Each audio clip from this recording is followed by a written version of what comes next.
Prajurit Kodam 2 Sriwijaya bersama pemerintah Kota Palembang kembali melakukan pembersihan di Benteng Kuta Besar Palembang pada Jumat 23 Januari 2026 pagi.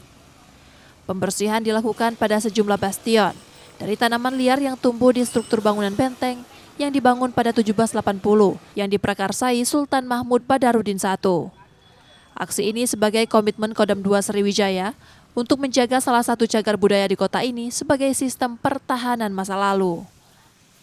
Kodam 2 ini selalu berkomitmen untuk menjaga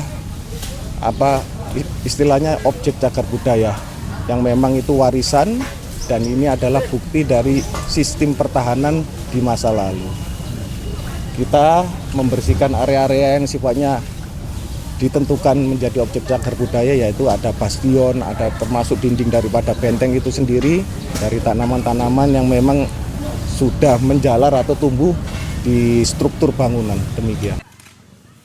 BKB yang juga menjadi markas militer Kesdam 2 Sriwijaya dilakukan pembersihan menyusul rencana dibuka untuk pengunjung dan wisatawan pada tahun ini. Kita sudah sama-sama antara Pak Wali Kota Palembang dengan Pak Pangdam 2 Sriwijaya sudah sama-sama melakukan kerjasama lah untuk bagaimana kita menjadikan bastion, termasuk sebagian, ada beberapa bagian dari Benteng Kota Besar ini bisa dikunjungi oleh wisatawan ke Kota Palembang.